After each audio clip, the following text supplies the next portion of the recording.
Urhobo Merrick Barry, on the original BK Wobuna. Wagbar no Yamajibana. BK Munevio. Ogana Biko. Okawa kilo glory do mi wuye Akpo mi wasunde do. Johnny Makawa kilo glory. Egbe BK. Ogana o ma be Akpo. Okawa kilo glory do e wuye Akpo e wuye Akpo. Johnny Makawa kilo glory. Ogana mi le ru ninu. Okawa kilo glory. So no blue when mi le ru ninu. Okawa kilo glory. Oni lo ye mi le ru.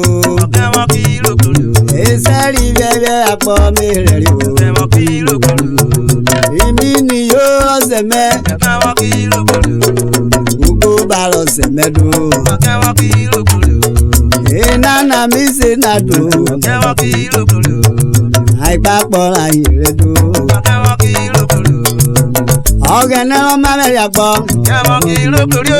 Mi okuru mi wasunu. Okawa kilo glory. Yeri. Akarwasa na mamoro. Ogana o ma be Akpo. Okawa kilo glory do mi wasunu mi wuye Akpo. Johnny Makawa kilo glory.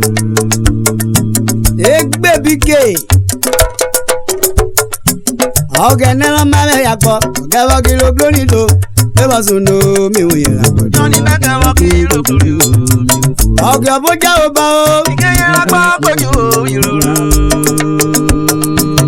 Oga boja oba ninu. Ikeye Akpo poju. Emo mi wiare. Ekperi asa ewa Urhobo. Eya mi wori o ninu. Ekperi asa ewa Urhobo. Igo mi wori. Ekperi asa ewa Urhobo. Eya mi wori o ninu. Ekperi asa ewa Urhobo. Oga nero ma bedo. Ikawa kilo glory. Une pako shelele shelele shelele. Ani mare Makawa kilo glory.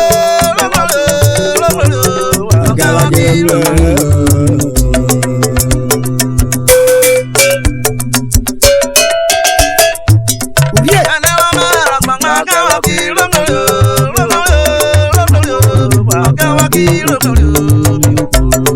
O mini mini. Oga nero ma bedo. Oga boja oba o. Oga boja oba ninu. Emo mi biare. Igo mi wori o ninu. Oga nero ma bedo.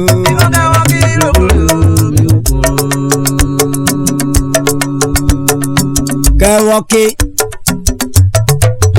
Gelilu kewoke. Oganelo ma be meje. Oganelo ma be meje o. Wọ́n ma gbọ́n ara rere na. Obowo ni gba ló fia. Ego yo tún wẹ́ wọnà wẹ́. Inú ni ego yo tún wẹ́ wọnà wẹ́. Oganelo ma be mi Akpo na. Ilé ogene jogbori rẹ̀. Osonoblu we jogbori. Oganelo ma be bi to kewoki. Uguro kekwebe. Ogbise kwi mo mera o. Mijuwe ya ogbise kwi ni ovo. Oganelo ma be bi ko kewoki na. Okyo boja obo. Ikeye Akpo na mi ko jumu. Oyin Akpo na wo ke ko jumu. Wo de te buro jumu. Osonoblu we je kamre won. Manu mo wo bi ko kewoke wo. Okyo boja obo. Wo keye Akpo na wo ko jumu. Oyin Akpo na wo ke ko jumu. Asare mo weva. Ugbe yan me wo kese fugire. E mo luwo bieri. Ogbe kese fugaye. Iwe mi wo wori. Oni ofu me wo kese fugaye. Sonoblu wewe balodina. Uriye.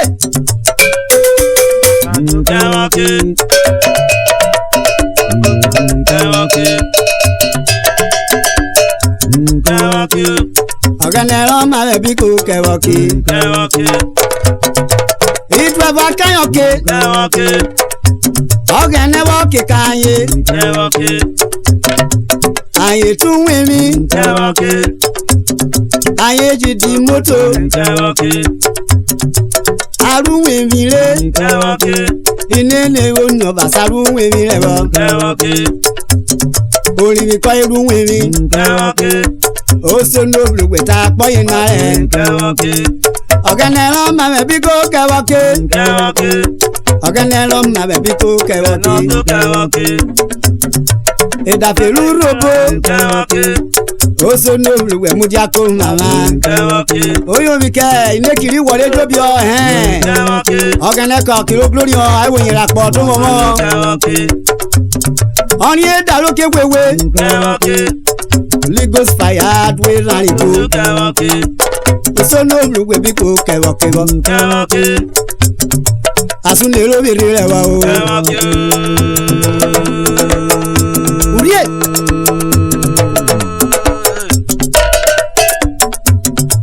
Eri.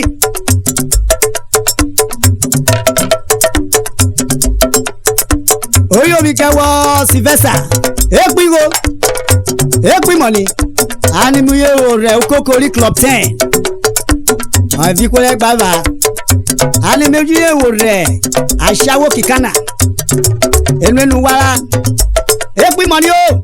Enwenu wala ni obobe. Ebo were memori aikuye kaive Okokori Club 10.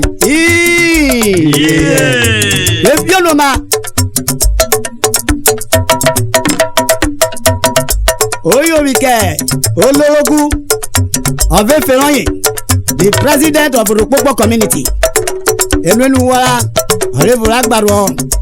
Webi onoma Oyo wike vice wojigwewo. Honorable commissioner. Enwenu wala.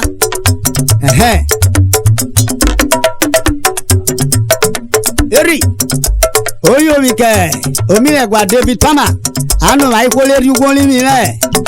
Roniran okerewo shoniran ye mebi ke lórí edena ipugu odiega wa botu rere David Palmer leyin mama ukoko ere edena up national ole burubie tipa unit oyo mi kosa amare torchlight of ubie kemeri David Palmer le kun ko wa kujo bi Oyo mi kono moga gani na Shele isegede Boriesa Enwenu wala Eri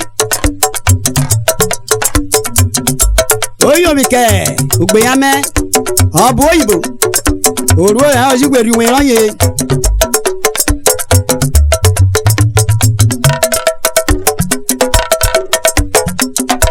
Oyo mi ko mama Oshairo Nebo riri Eri Genini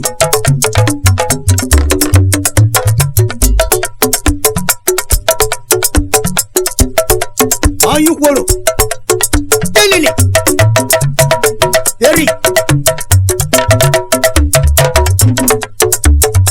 Wekworo Talala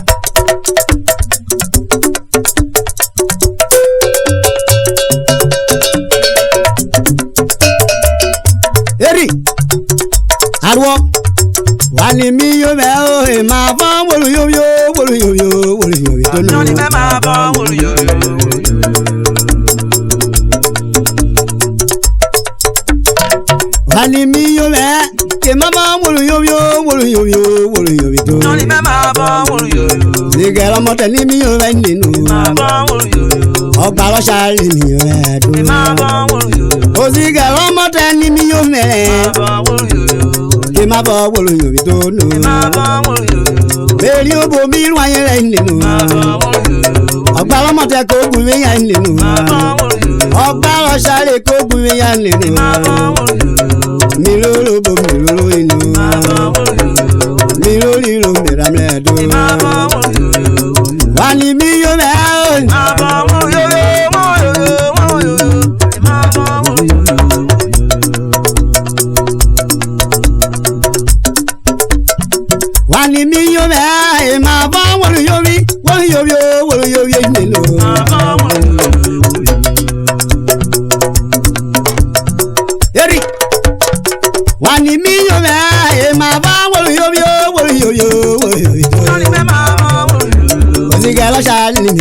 do. Mi lolo boli mi lulu. Mi loli lo mi ramlele. Selu bo eniyan ye na do. Mi dua yi opo e. Opo akoko di kokore. Mi lolo boli mi lulu. Mi loli lo mi ramlele. Wani mi yo mere.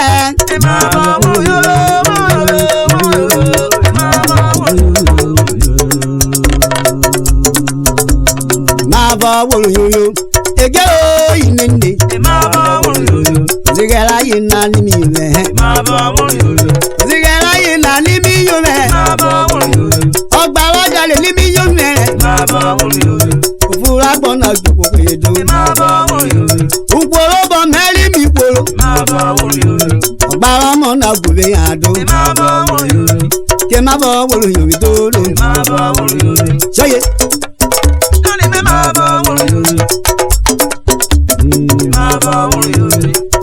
Dabulogi nite Mary BK mi wa pada do Mary BK mi wa pada Igbeyan mi wori se bere do BK lo ni ogun me we wa bu ile lo de dodo Ituri mi ga ibuna Ituri mi ga ibuna Ọmọ me kurukuru we ya do Now what for them? I'm going to turn original BK. I know who know born ye. Now what for now? Yes, I so to bomb so today. Oh, Mary BK can you now? All of you moving you, my you call me you born you. Oh, you make it that Urhobo. Everu TV koke fioke. Oh, you make a miracle. I'm lefuge. Oh, miracle. Dr. Burisho, Miss Nanai. Animue wo re o si origo. Ove Prince Mamus. Always. Oh, you make a word. Kerasu no video do. Wasanoma. Wasu. Oyo ni engineer Tony mi seri na yo ko record me Marvel Sound Studio awa sa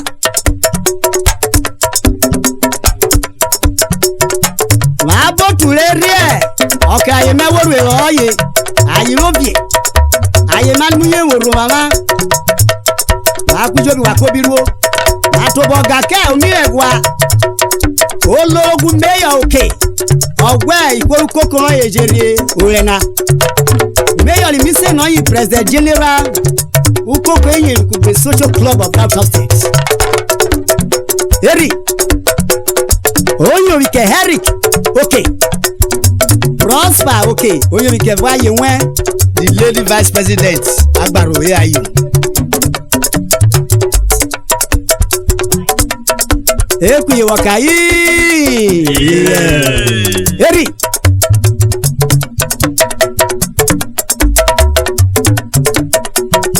Ogene pawo bo samane. Ogene pawo bo geweje. Oswaruku. Elwenu wa. Oseme po mero mole.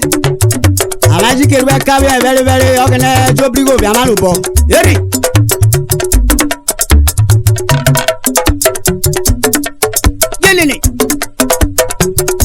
Oh, executive great Urhobo Pima. Ogene mudia kumama. Oye ki president amani worio. Expensive lucky okwe. Ugo. Oyo mi kewo. Oso ko ogu jeje na wo ki pejo bi ro. Eja bi lo so na gba no fi akwa me. Kinini. The vice president Jacob Aidi Ubi. Elenu wa. Oh mini. Ukwo nini. Avere.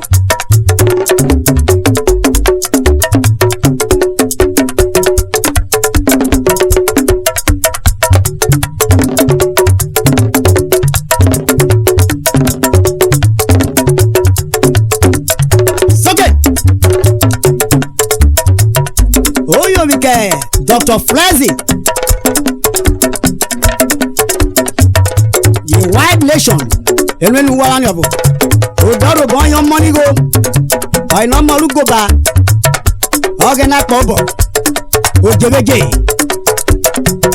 Aye unu okebe ani mi yin koko okowo sose onye vini of onye ipako onye bere ya ejivie ani meju ewo re emore imiliyo asare emiliyo obi ati basare ojebeje epo jebeje ko ka gbujo bi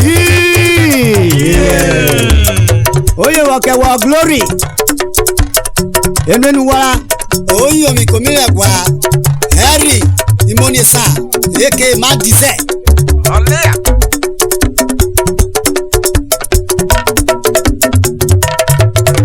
Omire wa blessed uge enenu wa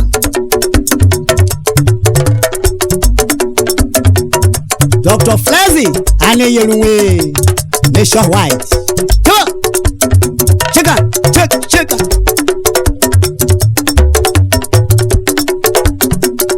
the youth wing UPU aneyo abijobi kenene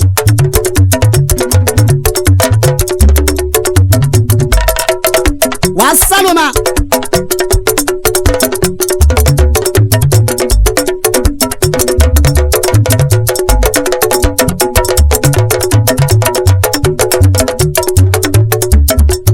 arwo Odafe kare kure Urhobo. Odafe kare kure, odafe kare kure. Odafe kare kure. Odafe kare kure, odafe kare kure. Odafe kare kure.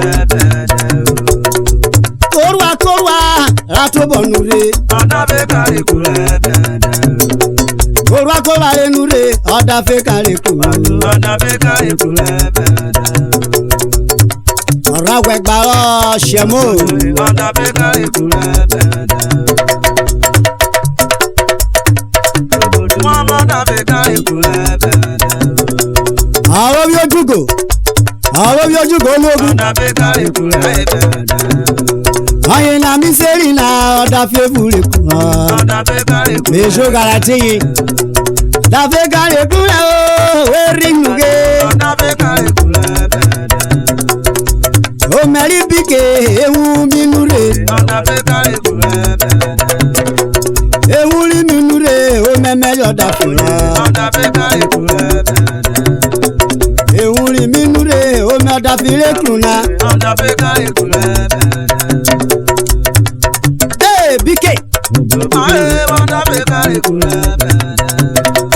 oyo mi ki kwara na emenu ko ye wa Odafe kare kure. ejo mi ri kwaya me opa ko ri kwaya me Odafe kare kure. egba ri kwaya me emenu ko ye wa Odafe kare kure. itaye ri kwaya me Odafe kare kure. oru wenure wa meji odafe Odafe kare kure. eri Odafe kare kure. bigere nana ise mani reje nana Odafe kare kure. oyo mi ke kingo paribo late kingo paribo Odafe kare kure. eri o be wo kidi agbara ri governor Odafe kare kure. bigere ọmọ me gbesun yara Odafe kare kure. ise suna mi sena otani mi o me Odafe kare kure. otani mi o me opopo tun soko yere yo Odafe kare kure. opopo tun soko ina se Urhobo soko inare yo Odafe kare kure. ero mi ni o na kebe na Urhobo na pe mi o we na Odafe kare kure. dabe kare kure Odafe kare kure. oye wo ke wo ton polo from ekpere agbaro yan iko ni obo me Odafe kare kure. e o we ka wi ori mi ni yo ton polo kai mu ja fu sun ye Odafe kare kure. ejo isio aye nini Odafe kare kure. oye wọ̀ kọ́ mọ́ mọ́ yéésì lòrò inú wọ́ra. Dàfíkà èkùrẹ́ ọmọ nígò wẹ́kọ́ dàfíròdé. Dọ́kítọ̀ oyóbi kẹwọ́. Francis Ete the correct Shemo Great Committee of Friends Equity Community. Oyobi kí fẹ́sì wọn o ẹnu kọ́ ìwọ̀n ẹgbàrígbò ẹnu kẹwọ́ jẹ́ra. Ó sì bá wọn owẹ́wẹ́ kọ́ dàbí ẹnu kẹwọ́ ra. Ejo ni mo asunde iri rẹ wa o. Omo kò gbé, ọ̀gbìn àbọ̀, ọ̀gbìn àwọ̀, ìdí ẹ̀wọ̀ ríru.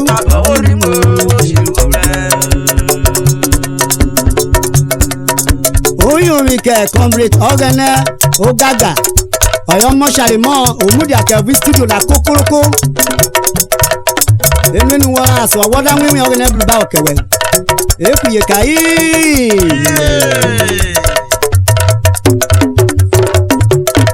oyo bike ugbeamo ese wasu enu wa oyega wasu benu bo bi oboyin money benjo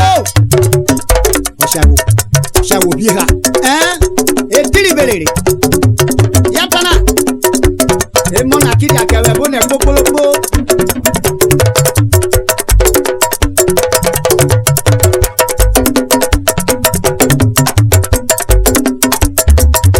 osano oyobi kewe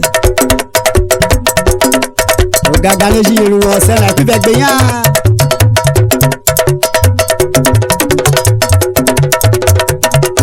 we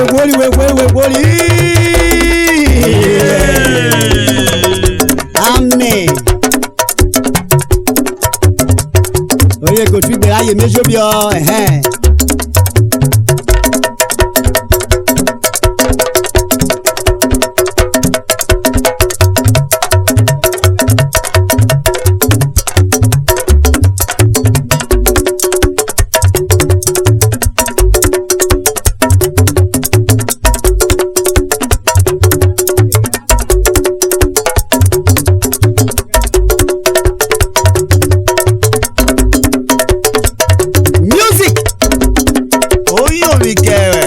Urhobo Idewu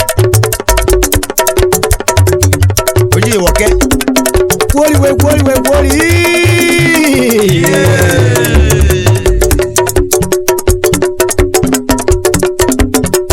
amme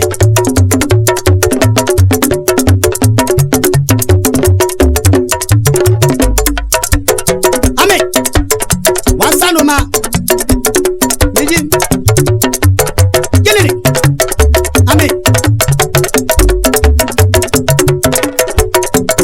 Onyega Owegba Okparabe ne Oyo ikegwu meminuru oyo ekekwero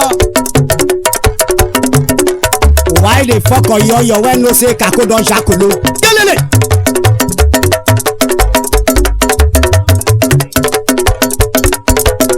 Oyo mi komi egwa mlebuge Ogbopo ye ogbopo de When si Monday oyo yoke